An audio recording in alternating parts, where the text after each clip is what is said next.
The Christmas street vendors packed their tables one by one. Midnight was close. Emily Carter stood alone beneath the streetlight, her handmade gift baskets untouched, red ribbons still perfectly tied. No one had stopped all day. No one had even looked. She reached for the first basket to pack away when footsteps stopped in front of her table. A man in a faded jacket pulled a $5 bill from his pocket. He didn't reach for the basket. He looked straight at her tired face. "This isn't for the gift," he said quietly. "It's for you." Emily stared at the $5 bill. The man held it steady between two fingers, not offering it yet, just letting her see it. His jacket was worn at the elbows. His boots had salt stains from the winter streets. He wasn't the kind of person who threw money around, which made this moment stranger. She looked past him at the empty sidewalk where vendor tables had stood hours ago. Everyone else had gone home. Everyone else had made sales. "I don't understand," Emily said. Her voice came out quieter than she intended. The man glanced at her gift baskets. 6 of them sat on the folding table, each one wrapped in cellophane, with a red ribbon tied at the top. She had made them herself.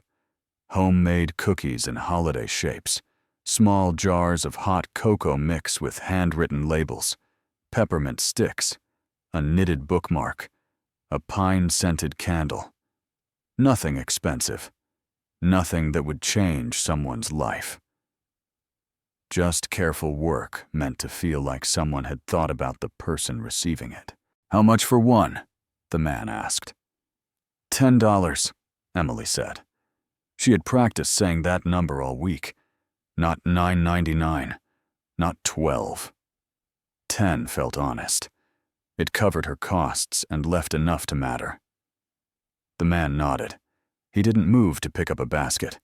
He kept looking at her face like he was reading something written there. Emily wanted to step back from the table, but there was nowhere to go. Behind her was the brick wall of a closed bookstore. In front of her was this stranger with $5 and a question she didn't know how to answer. The day had started differently. She had arrived at the vendor market at 7 in the morning when the sky was still dark. The Christmas street fair ran along 4 blocks of downtown, and the organizers assigned spots by lottery. Emily had drawn number 42, which put her between a booth selling mass-produced ornaments and another selling caramel popcorn in enormous bags. Both vendors had professional setups, printed banners, cash registers, credit card readers on phones. Emily had a folding table from her garage and a handwritten sign that said, "Handmade holiday baskets in marker" on poster board. She had set up quickly, arranging the 6 baskets in 2 rows of 3. She stepped back to look at them and tried to see what a customer would see. The ribbons were neat. The cellophane was clear. You could see everything inside without unwrapping. She had checked each basket 3 times the night before to make sure nothing was crooked or poorly placed. Her daughter Lily had helped tie the ribbons. Lily was 7 and took ribbon tying very seriously. She had insisted each bow needed to be exactly the same size.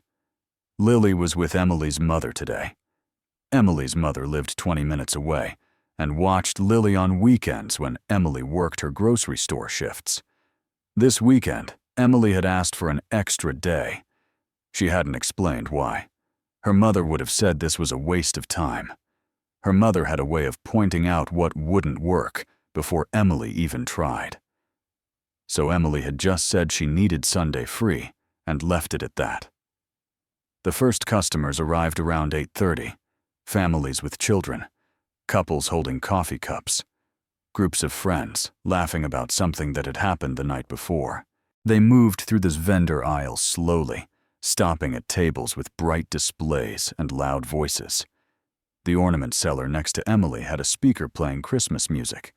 The popcorn seller offered free samples in little paper cups. Emily had nothing to offer except 6 baskets and a hope that someone would stop. By 9 o'clock, the foot traffic was steady. People walked past Emily's table without slowing down. A few glanced at the baskets. but their eyes moved on before they finished reading the sign. One woman stopped, picked up a basket, looked at the price, and set it back down without saying anything. Emily wanted to explain that $10 was fair, that she had spent 4 hours making each one, that the cookies were from scratch, and the cocoa mix was real chocolate, not powder from a box. But the woman was already 3 tables away, buying a tin of fudge for $18. The cold settled in around 10. Emily hadn't dressed warm enough. She had worn her good coat, the black one that didn't have stains or missing buttons, because she wanted to look professional. But it wasn't thick enough for standing still in December wind. She tucked her hands into her pockets between customers, except there weren't customers. There were just people walking past. A man in an expensive overcoat slowed near her table around 11. He looked at the baskets with the kind of attention that made Emily straighten her posture. He picked one up, turned it over like he was checking for a price tag on the bottom, then looked at her sign. "Only $10?" he said. Emily nodded. She tried to smile in a way that seemed confident, not desperate. "What's the catch?" the man asked. "No catch," Emily said. "Everything's homemade. The cookies are fresh from yesterday. The cocoa mix is my own recipe." The man set the basket down. "If it was any good, you'd charge more," he said. Then he walked away.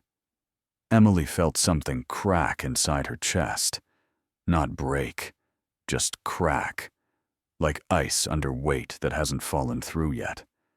She looked at the baskets and wondered if he was right. Maybe $10 made them look cheap. Maybe she should have charged 15, or maybe the price didn't matter at all. Maybe the problem was her, standing here with her homemade sign and her borrowed table, trying to sell things people didn't need from someone they didn't know. Lunch hour came and went. The crowd thickened, then thinned. Emily sold nothing. A teenager asked if she took Venmo. Emily didn't have Venmo. The teenager shrugged and moved on. An older woman picked up a basket and asked if the cookies were gluten-free. They weren't. The woman set it down like Emily had tried to poison her. By 3 o'clock, Emily needed to use the bathroom, but leaving the table meant someone might take her things. Or worse, no one would even notice she was gone. She waited until a family with a stroller stopped nearby, then walked quickly to the coffee shop on the corner. When she came back 5 minutes later, everything was exactly as she had left it. All 6 baskets, all 0 sales. The couple with the stroller had moved to the popcorn stand. The sun started to set around 4:30. The Christmas lights strung between the street lamps turned on, making everything look warmer than it was. Emily watched the ornament seller pack up.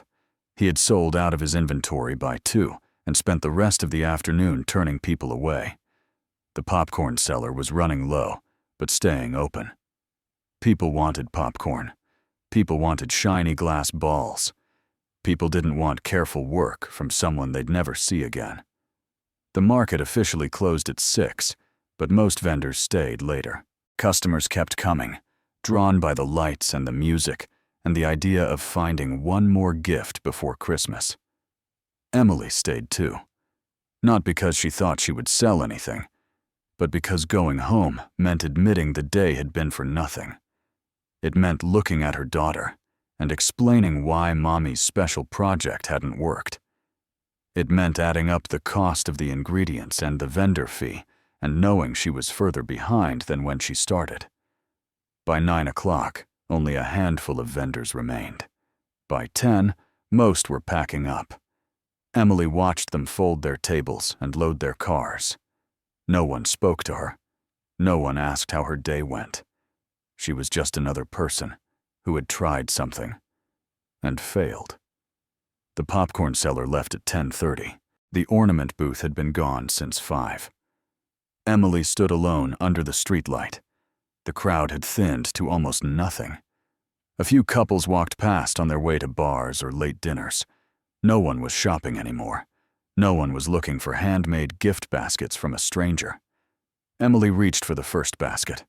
She would pack them into her car and drive home, and tomorrow she would figure out what to do with 6 unwanted Christmas gifts.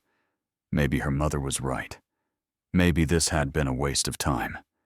Maybe trying wasn't enough when no one cared whether you succeeded or failed. That was when she heard the footsteps, slow and deliberate. Not someone passing by, someone stopping. She looked up and saw the man in the faded jacket. He stood on the other side of her table, hands in his pockets, breath visible in the cold air. He looked tired, the kind of tired that comes from more than one long day. But his eyes were steady when they met hers. "This isn't for the gift," he said, pulling out the $5 bill. "It's for you." Emily still didn't understand. She looked at the money, then at him. "I don't need charity," she said. The words came out harder than she meant them to. The man didn't flinch. He didn't look offended or embarrassed. He just stood there with the $5 between his fingers. "I'm not offering charity," he said. "I'm offering to buy one of your baskets, but I only have $5 on me right now. Is that enough for you to pick one and sell it to me?" Emily felt the crack in her chest widen. This was worse than pity. This was someone pretending the baskets were worth less, so she'd feel better about taking his money. She shook her head. "They're $10 each. If you don't have 10, you don't have to buy one." "I want to buy one," the man said. His voice was calm, like they were discussing something simple. "I have $5. You have 6 baskets that no one else wanted all day. I'm guessing you'd rather sell one at half price than take all 6 home. Am I wrong?" He wasn't wrong, but hearing it said out loud made Emily want to pack up her table and leave right now. She reached for the nearest basket. "Wait," the man said. Emily's hand stopped.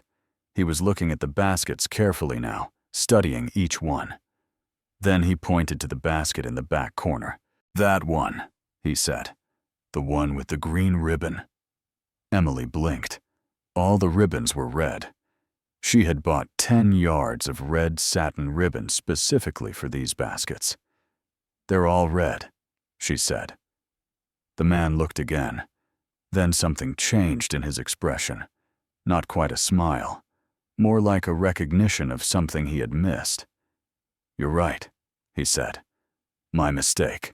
The light out here plays tricks." He pointed to a different basket. "That one then. Front row, left side." Emily picked it up and held it out. The man took it carefully, like it might break. He looked at the contents through the cellophane. The cookies shaped like stars, the small jar of cocoa, the peppermint sticks, the knitted bookmark, the candle. "Someone made this," he said quietly. It wasn't a question. "I did," Emily said. The man nodded. He set the basket on the table and placed the $5 bill beside it. Then he did something Emily didn't expect. He picked the basket back up and set it right back where it had been in the front row. "What are you doing?" Emily asked. "Buying your first sale of the day," the man said. "Now sell the rest of them." Emily looked at the basket sitting back in its original spot. The $5 bill lay on the table between them. Nothing made sense. A sale meant the customer took the item and left. This man had done the opposite. He had paid for something and then refused to take it. "I don't understand what you want," Emily said. Her throat felt tight. The cold air made her words sound sharper than she intended. The man kept his hands in his jacket pockets. He didn't look uncomfortable with the silence. He looked like someone who had said what he needed to say and was willing to wait for it to sink in. Finally, he spoke again. "My name is Michael Brooks. I work construction. Laid off 3 weeks ago. That $5 is what I had left after buying groceries today. I didn't come here to shop. I came here because I was walking home and saw you standing alone." Emily wanted to look away but couldn't. There was something in his voice that made her listen, even though part of her wanted him to leave. "I saw you this morning," Michael continued. "I was coming back from a job interview downtown. You were arranging those baskets like they mattered. I walked past around 7:30. Like if you got them just right, someone would see what you saw.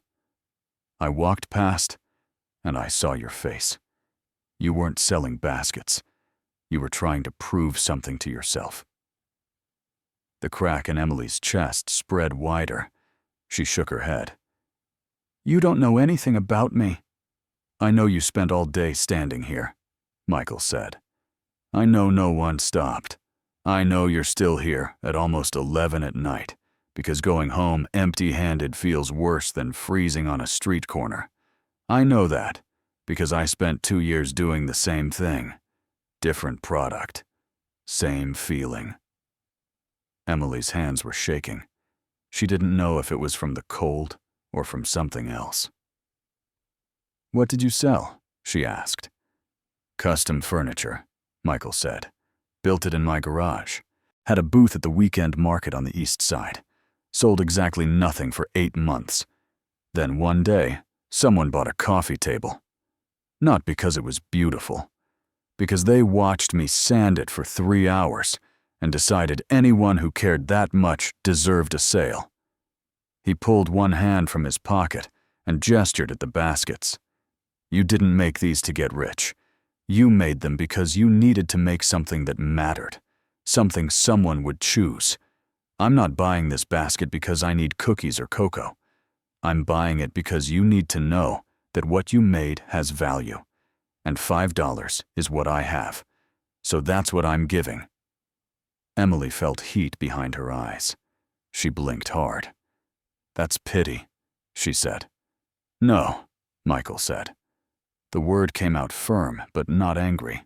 "Pity is walking past and feeling bad for you. What I'm doing is different.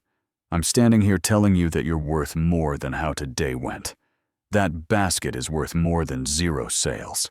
So I'm buying it. But I'm not taking it. Because you don't need one less basket. You need one sale. You need proof that this wasn't for nothing." He picked up the $5 bill and held it out to her. "Take it. Count it as sold. Then sell the other 5 to people who actually need what's inside them. I already have everything I need from this transaction." Emily took the money. Her fingers brushed his hand for half a second. His skin was cold. He had been standing out here talking to her when he could have been home. When he had his own problems.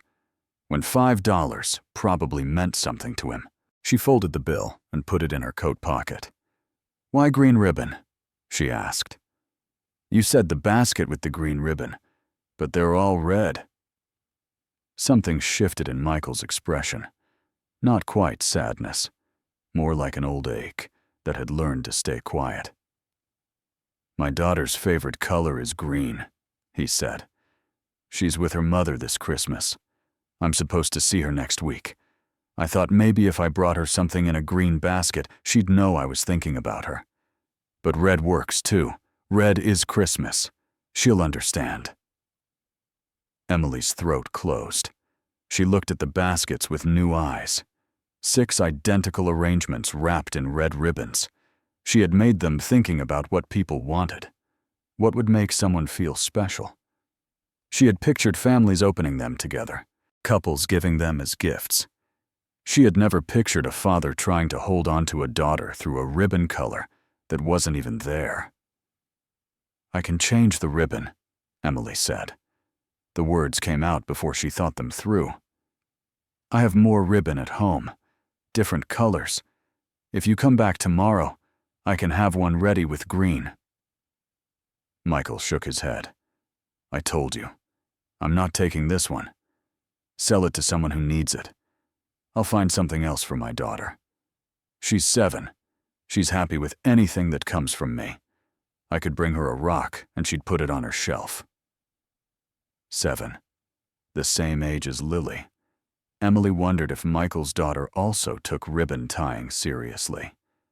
If she also asked questions that didn't have easy answers. if she also waited by the window when her parent was late coming home. "I have a daughter," Emily said. She hadn't planned to share that, but standing here with this stranger who had given her $5 and a reason to stay felt different than standing here alone. "She's 7, too. She helped me make these baskets. She insisted the ribbons had to be perfect."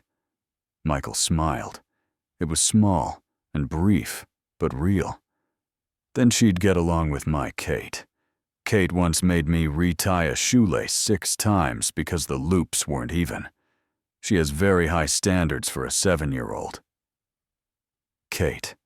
The name made his daughter real, not just a concept. A person with opinions about shoelaces and favorite colors, and a father who missed her on Christmas. A couple walked past on the sidewalk. They were young, maybe mid-20s, holding hands and laughing about something. The woman glanced at Emily's table. Her eyes landed on the baskets. She slowed. The man kept walking, but the woman pulled him back. "Look at these," the woman said. She picked up one of the baskets and turned it over in her hands. "These are so cute. Are they handmade?" Emily's mouth went dry. She looked at Michael. He stepped back from the table, giving the couple space. His expression said nothing, just a man waiting to see what would happen next. "Yes," Emily said. Her voice came out quieter than she wanted. She cleared her throat. "Yes, everything inside is homemade. The cookies are fresh. The cocoa mix is my own recipe. There's also a knitted bookmark and a pine candle." The woman smiled. "How much?" $10, Emily said. She almost said 9, almost offered a discount. But Michael's $5 bill was in her pocket. His words were still in her head. "You're worth more than how today went." "That's perfect," the woman said. She looked at her boyfriend. "Can we get one for your mom? She'd love this." The man shrugged. "Sure, whatever you want."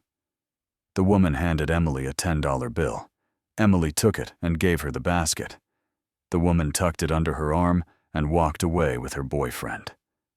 Just like that. 10 seconds. $10. A sale. Emily stared at the empty space where the basket had been. 5 baskets left. 2 sales in 15 minutes after 0 sales in 12 hours. The math didn't make sense. The timing didn't make sense, but the $10 bill in her hand was real. She looked up to thank Michael.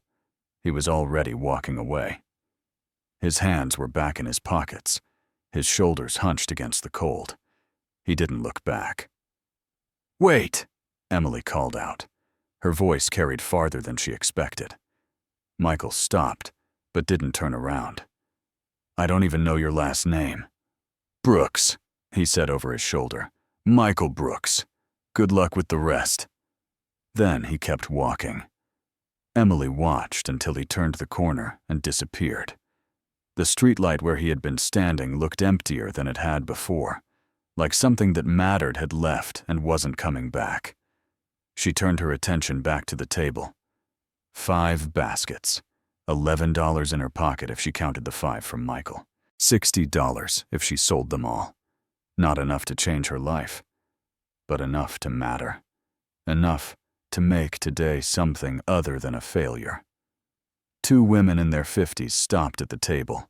They were dressed for a nice dinner. Jewelry and good coats. The kind of women who shopped at stores with tissue paper and gift wrapping, not at folding tables on street corners. "Are these for sale?" one of them asked. "Yes," Emily said. She stood straighter. $10 each. Everything inside is handmade. The women looked at each other. Then one of them picked up a basket. "Did you make these yourself?" Emily nodded. "I did. My daughter helped with the ribbons." "How old is your daughter?" the second woman asked. 7, Emily said.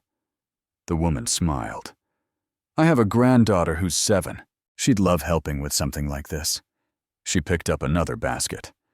"We'll take 2, one for my neighbor and one for my sister-in-law.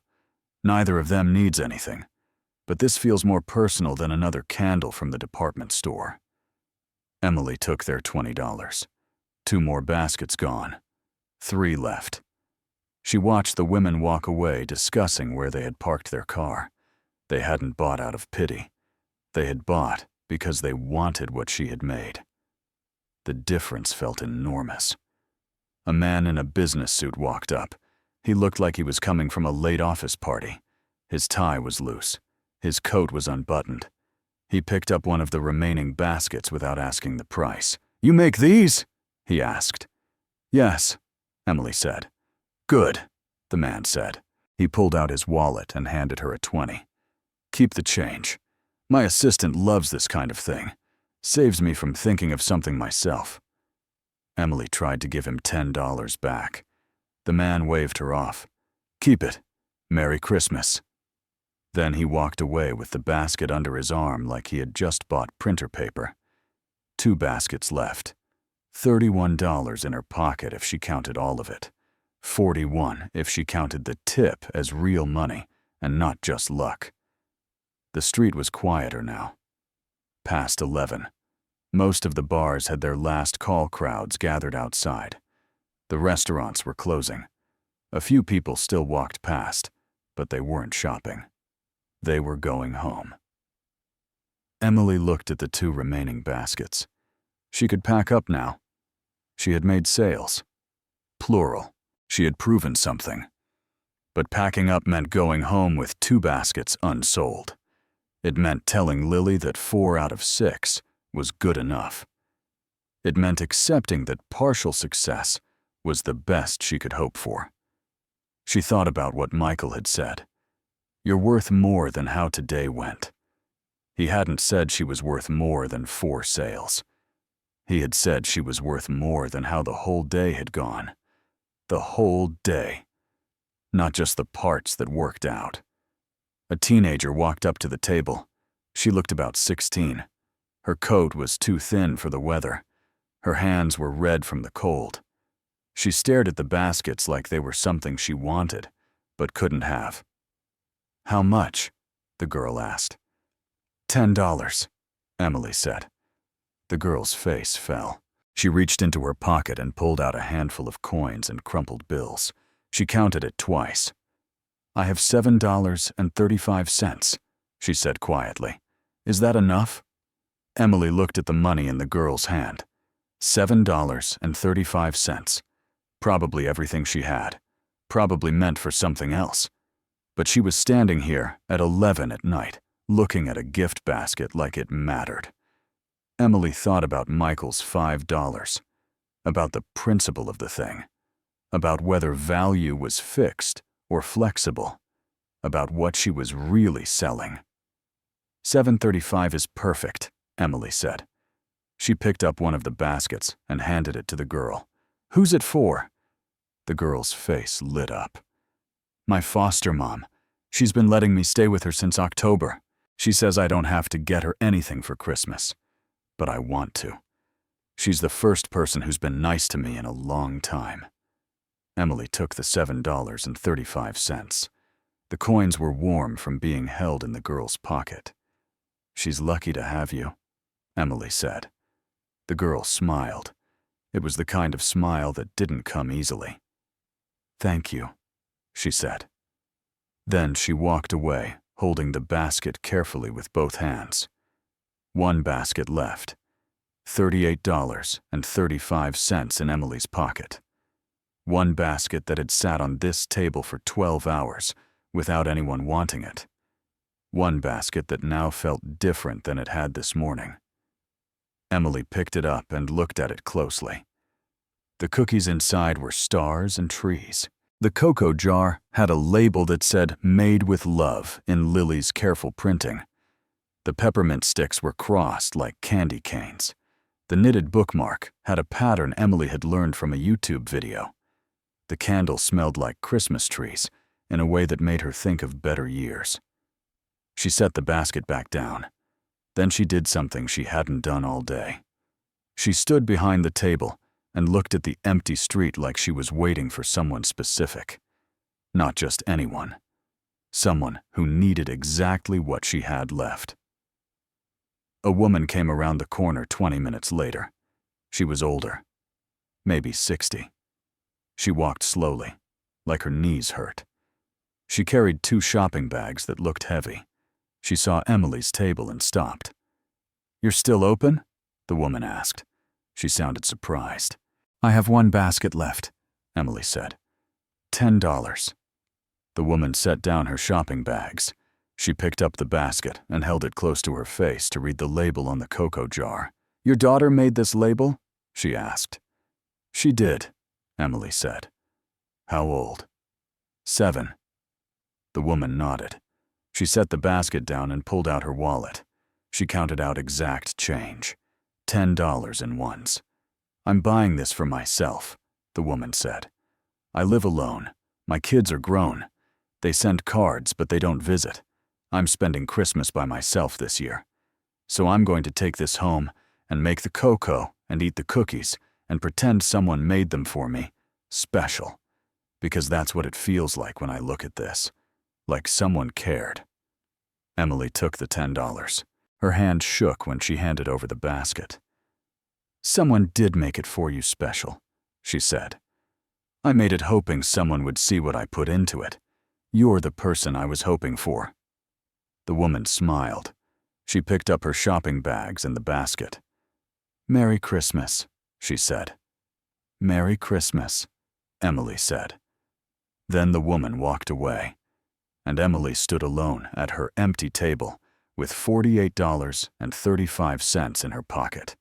All 6 baskets sold, not to strangers who didn't care, to people who wanted what she had made, to people who saw value in careful work. She folded up her table. She took down her handwritten sign. She loaded everything into her car. The street was empty now. The lights still glowed, but there was no one left to see them. Emily sat in her driver's seat with the heat running. She pulled out the money and counted it again. $48.35. Less than she needed. More than she had started with. Proof that trying wasn't always for nothing. She drove home thinking about Michael Brooks, about his $5, about his daughter Kate, who liked green ribbons, about the way he had walked away without waiting to see what happened next. Like his part was finished, like what came after was up to her. Emily's apartment was dark when she pulled into the parking lot. The building was old, built sometime in the 1970s, with thin walls and windows that didn't seal properly in winter. She lived on the 2nd floor. Unit 212, 1 bedroom. Lily slept in the bedroom. Emily slept on the couch that folded out into a bed that was too short for her 5'6" frame. She sat in the car with the engine running. The heat blew against her face. Her fingers were still numb from standing outside for 14 hours. She pulled the money from her pocket and counted it again under the dome light. $48.35. The bills were wrinkled. The coins were mixed denominations. None of it looked like much. But it was more than zero. More than she had expected when she packed up the table. She thought about Michael Brooks walking away without looking back. About the way he had paid for something and refused to take it. About his daughter Kate, who liked green ribbons and had high standards for shoelaces.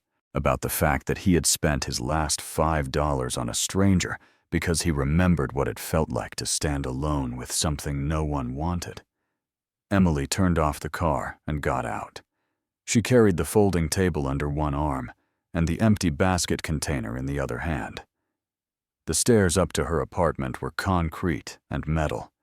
Her footsteps echoed in the stairwell. She fumbled with her keys at the door, trying not to drop anything. The apartment was quiet when she stepped inside. A single lamp was on in the living room. Her mother sat on the couch reading a paperback mystery. She looked up when Emily came in, but didn't stand. Her mother was 63 and had stopped standing to greet people years ago, unless they were worth the effort. "You're late," her mother said. She marked her place in the book with a receipt and set it on the coffee table. Lily's been asleep since 9. I told her you'd wake her when you got home. But I don't think that's a good idea now. It's almost midnight. Emily set the table against the wall. I'll let her sleep, she said. She took off her coat and hung it on the hook by the door. Her hands were shaking. She shoved them in her pockets so her mother wouldn't see. How did it go? Her mother asked. The question came out flat, like she already knew the answer and was just waiting for Emily to confirm it. I sold all 6 baskets, Emily said. Her mother's expression didn't change. How much did you make? Emily pulled out the money and set it on the coffee table. $48.35. Her mother looked at the pile of bills and coins. She didn't touch it. You spent $60 on supplies, she said. Plus the vendor fee. What was that? $25? $30, Emily said quietly. So you're down $41.65, her mother said. She picked up her book again. I could have told you that would happen. People don't buy handmade things from strangers. They buy from stores with return policies. Emily felt the crack in her chest open wider. She had known her mother would do this. Calculate the loss, point out the failure, turn the whole day into proof that trying was a waste of time. But hearing it out loud still hurt. Still made her want to defend herself, even though she knew it wouldn't matter. I made something people wanted, Emily said. Her voice came out stronger than she felt. 6 different people chose what I made. They didn't have to, but they did. Her mother closed her book again. She looked at Emily with the kind of patience people use when they're explaining something obvious to someone slow. 6 people felt sorry for you, she said. That's not the same as wanting what you made. That's charity. And charity doesn't pay rent. Emily picked up the money from the coffee table. She folded it carefully and put it back in her pocket. Thank you for watching, Lily, she said. I'll see you next weekend. Her mother stood up. She gathered her coat and purse from the chair. You need to stop pretending you can make things work by hoping hard enough, she said. You have a daughter. You have bills. You can't afford to waste time on projects that don't make sense. This made sense to me, Emily said. Her mother looked at her for a long moment. Then she shook her head and walked to the door. Lock this behind me, she said. Then she left. Emily locked the door. She stood in the quiet apartment listening to her mother's footsteps fade down the stairs. The lamp in the living room cast shadows on the walls. The couch where Lily had fallen asleep 3 hours ago still had the indent of a small body. Emily walked to the bedroom and opened the door carefully. Lily was curled under her blankets with her stuffed rabbit tucked under one arm. Her dark hair spread across the pillow. She looked peaceful in a way that made Emily's chest ache. She looked like someone who believed the world was safe, like someone who trusted that trying mattered. Emily closed the door quietly. She went to the kitchen and made tea she didn't want just to have something to do with her hands. She sat at the small table and stared at the money she had laid out in front of her. $5 bill, 3 tens, 120, 7 ones, $1.35 in coins. She separated Michael's $5 from the rest. That one was different. That one hadn't been for cookies or cocoa. That one had been for something else. Something she was still trying to understand. Her mother's voice echoed in her head. Charity doesn't pay rent. 6 people felt sorry for you. You're down $41.65. All of that was true. The math was right. The loss was real. But there was something else that was also true. Something her mother hadn't seen because she hadn't been there. Emily had stood on that street corner for 14 hours and felt invisible. Felt like someone who didn't matter. Someone people could walk past without thinking twice. And then Michael Brooks had stopped, had seen her, had given her $5 and told her she was worth more than how the day had gone. He hadn't fixed her problems, $48.35 wouldn't change her life. It wouldn't catch up her rent. It wouldn't buy Lily new shoes. It wouldn't make the grocery store manager give her more hours. It was just money. Not enough money. But it was also proof. Proof that someone had looked at what she made and decided it had value. The couple had bought a basket for the boyfriend's mother. The two older women had bought for a neighbor and a sister-in-law. The businessman had bought for his assistant. The teenager had bought for her foster mother. The older woman had bought for herself because she would be alone on Christmas and wanted to pretend someone had made something special for her. None of them had bought because they felt sorry for Emily. They had bought because they wanted what was inside those baskets. Because homemade cookies and cocoa mix and knitted bookmarks meant something. Because careful work felt different than mass-produced things in stores with return policies. Emily picked up Michael's $5 bill. She looked at it under the kitchen light. It was worn soft at the edges. Someone had drawn a tiny star in blue ink near Lincoln's portrait. It was the kind of bill that had been in a lot of pockets, that had bought a lot of things that didn't matter much. But tonight, it had bought something else. It had bought Emily a reason to keep standing when everyone else had packed up and left. She thought about what he had said. "I'm not buying this basket because I need cookies or cocoa. I'm buying it because you need to know that what you made has value." He had been right. She had needed that. Had needed someone to stop, to see her, to choose what she had made not because it was cheap or convenient, but because it mattered. And once he had done that, other people had seen it too. Had stopped, had bought, had proven that the problem wasn't the baskets. The problem was Emily's belief that no one would want them. She put the $5 bill back with the rest of the money. Then she counted it all again.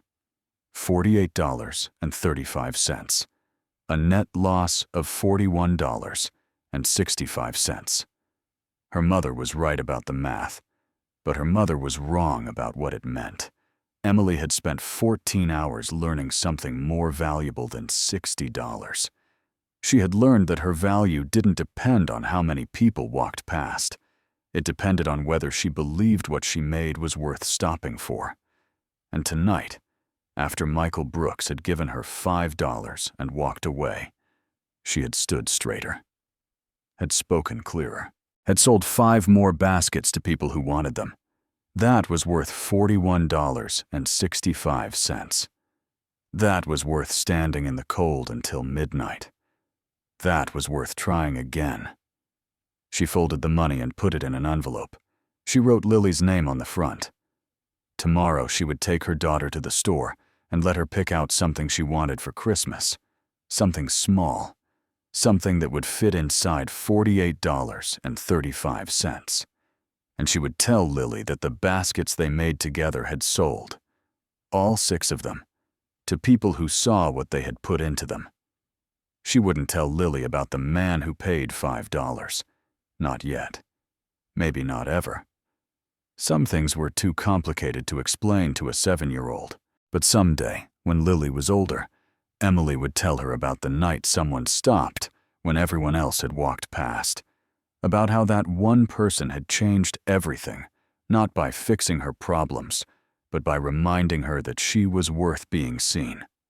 Emily turned off the kitchen light and went to the living room. She pulled out the couch and made the bed. The sheets were cold. The pillow was flat. The mattress had a spring that dug into her back no matter which way she turned. But she had sold 6 baskets. She had made $48.35. She had learned that value wasn't something other people gave her. It was something she carried, whether anyone noticed or not. Michael Brooks had noticed. He had stopped. He had paid $5. He had walked away. And Emily Carter had kept standing, had kept trying, had sold every basket to people who wanted them. That was the difference. Not the money, the standing, the trying. the believing that what she made mattered even when no one seemed to care. Because eventually someone would care, someone would stop, someone would see. And once one person saw, others would too. Not because the baskets had changed, because Emily had changed, because she had stopped waiting for permission to believe in what she made, had stopped shrinking herself to fit other people's low expectations, had stood straight and sold her work to people who wanted it. $48.35, a net loss, a small victory, a reminder that sometimes the thing that changes your life isn't a miracle. It's just one person with $5 who sees you when everyone else has looked away, who tells you that you're worth more than how today went, who walks away and leaves you with a choice: keep standing or give up. Emily had kept standing, and tomorrow she would stand again. Different table, different baskets, different street corner, but same belief, same value, same worth. Not because someone had given it to her, because she had remembered it was already there.